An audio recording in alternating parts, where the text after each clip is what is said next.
are fighting for new laws that could free them. They are paying child support for children that aren't even theirs. Experts say it can happen to anybody, but in tonight's special assignment, Fox 6's Sherry Palmieri explains how military men are often targeted.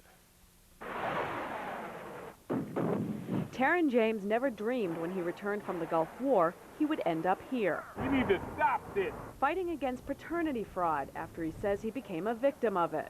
I'm paying child support for a child that isn't mine and I don't even know. A woman he says he had had a 2-week fling with a year earlier put his name down as the father to her newborn. James says he didn't even find out until he returned from his tour of duty. Military men are targeted because of the benefits and because they're overseas and often aren't around to challenge it. They had gone to court without my knowledge. They got a default judgment against me, and the only way I was informed was when DMV took my driver's license away from me. Despite a DNA test that confirmed James is not the father and a signed statement from the mother admitting James is not the father, 10 years later he is still being forced to pay child support. To this point, I'm out $50,000. I'm out a college education. Everything is just about flushed, and right now I'm homeless. It can't get much worse than that. James tried to stop child services from garnishing his wages, but a judge denied the request. In his judgment, the judge wrote, "The evidence is overwhelming James is a victim of fraud. This is one of the most unjust results a judge could render, but based on the laws on the books in California, there is no discretion to hold otherwise."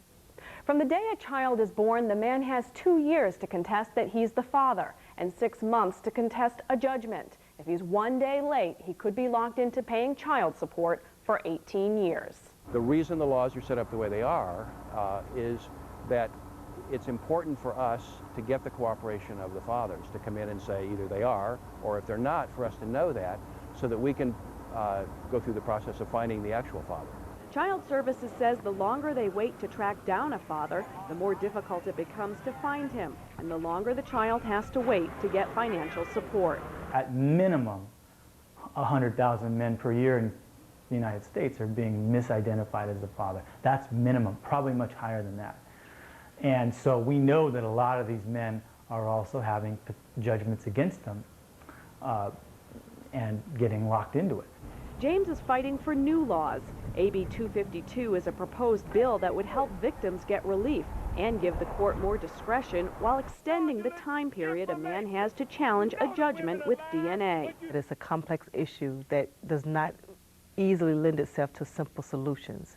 Pat Washington is with the San Diego chapter of the National Organization for Women. She says AB 252 has problems. For example, she says, what happens to the child when a man agrees to be a child's father, then later changes his mind? There's nothing in this legislation, for example, that protects the best interests of the child first and foremost. James says he'd like to someday have his own child, but isn't willing to drag anyone else into what he calls a financial nightmare that will likely tax him for decades to come. And the fact that they're aware of this and they allow it to continually happen, and there's no remorse about it, there's no I'm sorry. In Los Angeles, Sherry Palmieri, Fox 6 News. Earlier this month, the District Court of Appeals overturned a Los Angeles paternity fraud case there. The move that could open the doors for other paternity victims to have their judgments overturned as well. There's more information available. Just log on to our